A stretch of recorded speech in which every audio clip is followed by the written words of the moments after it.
为抗衡中国影响力，美国近期还寻求重返联合国教科文组织。美国国务院发言人日前表示，已致信联合国教科文组织，通知美国计划在下个月重新加入该组织的决定。美国是联合国教科文组织创始成员国之一。1984年，时任美国总统里根以教科文组织管理不善、腐败、偏心苏联为由，首次宣布退出，直到2003年才重新回归。2011年，联合国教科文组织接受巴勒斯坦为会员国，美国自此以国内法律限制为由，直接停止向其缴纳每年8000万美元的会费，这笔费用占教科文组织预算的22%。美国也因此丧失了在该组织大会的投票权。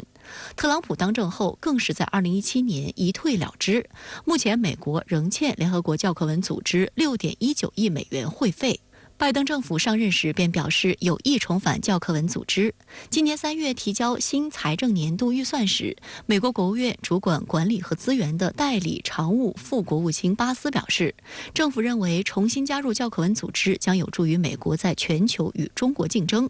布林肯当时呼吁国会通过联合国教科文组织会费款项时曾直言，中国现在是教科文组织最大的单一捐助国，这相当有分量，而美国甚至不在台面上。观察指出，美国此番突然宣布想要重返联合国教科文组织，与该组织正在研究人工智能的规则、规范和标准息息相关。如今，人工智能已经成为全球最具热度的研究领域之一，中美是该领域的领先者。法新社报道指，美国将中国看作最大对手，有意在人工智能等新兴技术领域与中国抗衡。在13号的外交部例行记者会上，发言人汪文斌表示，美国曾2次退出联合国教科文组织，对该组织工作产生负面影响。如果美方这次是真心诚意重新加入，就应展现遵守国际规则、尊重国际法治的诚意，切实履行作为一个负责任国家应尽的国际义务。不能把加入国际组织当作逛公园，想来就来，想走就走。更不能把国际组织当作地缘政治的博弈场，假国际社会之功，谋求维护自身所谓全球领导力之私。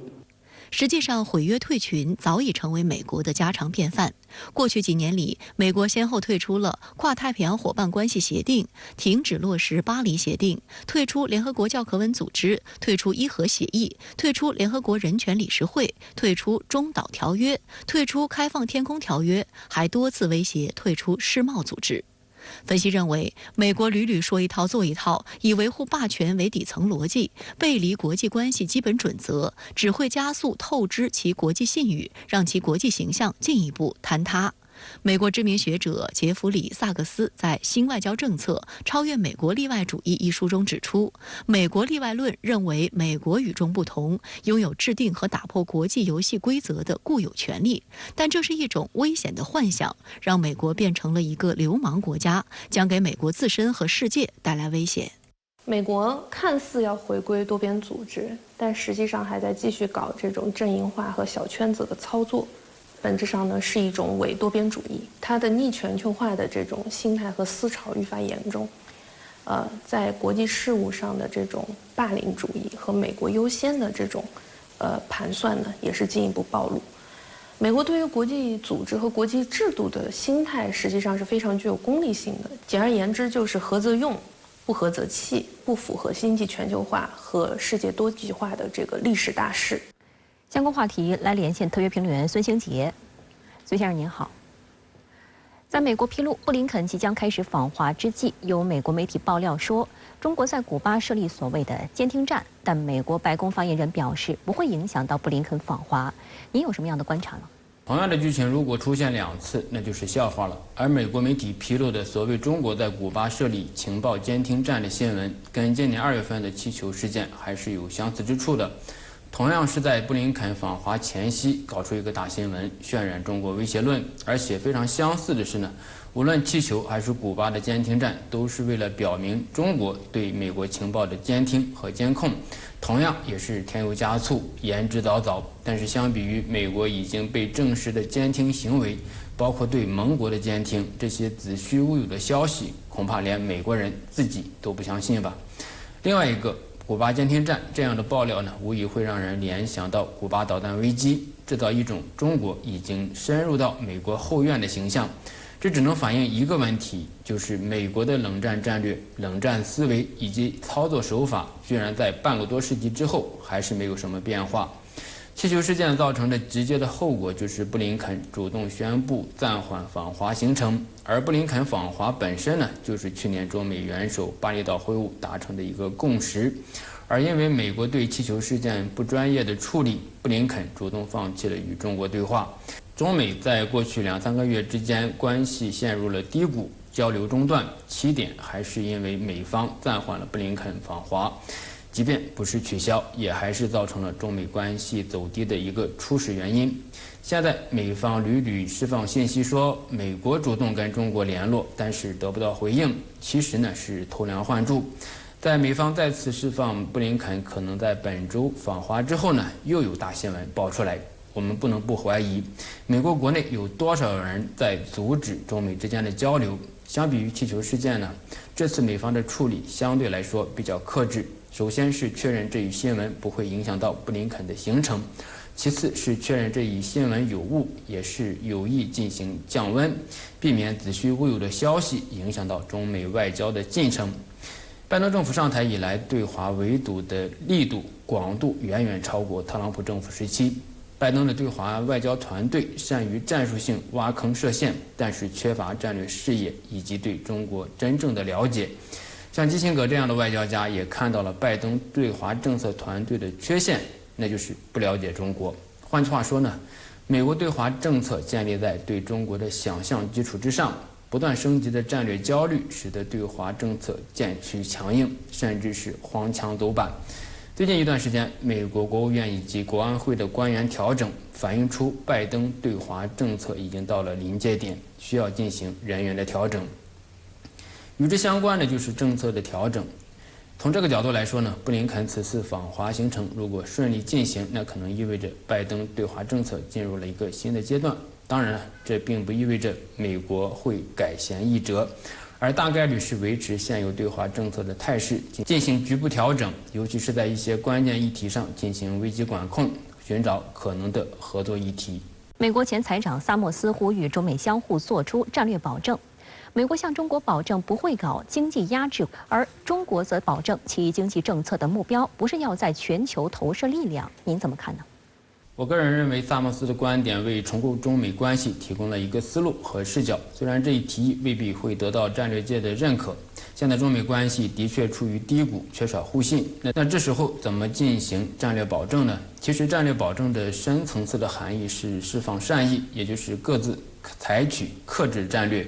在这样的基础上呢，进行互动。如果从这个角度来看的话，我认为中美之间一直在寻求达成这样的战略保证，而且也达成了。我们看巴厘岛中美元首会晤时，两国元首的表述，拜登政府再次承诺4不1无意，而习近平主席也表示，中国从来不寻求改变现有的国际秩序，不干涉美国内政，无意挑战和取代美国。同时，习近平主席强调，宽广的地球完全容得下中美各自发展、共同繁荣，双方应该正确看待对方的内外政策和战略意图，确立对话而非对抗、双赢而非零和的交往基调。中美巴厘岛元首会晤事实上朝着释放善意、进行战略保证迈出了非常重要的一步。习近平主席曾说，搞好中美关系是必答题，而不是选择题。这就意味着发展中美关系要有历史感、角色感，要突破已有的条条框框，在更大的时空中呢去思考中美关系。首先，中美是共处单一但分层的国际体系之内的两个大国，这与当年的美苏关系有着本质的区别。中美关系是国际体系内的大国关系，而不是两个体系之间的问题。美国从脱钩到去风险的转变，进一步印证了中美共处单一体系的现实。脱钩意味着美国要另立炉灶，重新建立一个排除中国的体系，因为中国本身就在体系之内，包括美国的盟国也要跟中国在体系内进行合作。美国进行脱钩的同时呢，中国则进行挂钩，并且呢加强了与体系内国家的合作。其次，作为单一体系内的世界大国，中美关系是最重要的双边关系。是因为中美关系的好坏影响到全世界。由此带来的一个问题就是，中美承担的责任也是要维护国际体系的稳定，不仅要避免全球性的战略动荡，就像基辛格所担心的中美可能出现冲突，也要维持全球发展体系的稳定。新加坡副总理王瑞杰就提出，和平与稳定是亚洲乃至全球继续增长和发展的最关键的前提条件，其中中美双边关系是重中之重。包括东南亚在内的世界各国并不愿意在中美之间选边站，而是乐见中美合作，并且为其他国家和地区的发展创造更加稳定可期的环境。反过来看呢，东盟等地区具有越来越强的自主性，对中美关系也是一种约束。最后，从更长时段来思考中美关系，或许可以超越当下的诸多的困境和障碍。美国学者约翰·桑顿提出一个观点：中国崛起呢是非常平稳的过程，但对于其他国家来说，理解中国崛起仍有难度。大家对2025年的世界格局没有真切的感受。2025年，中美经济总量在全球的占比会进一步上升。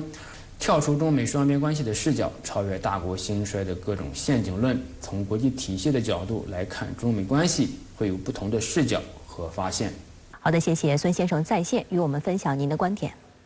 谢谢。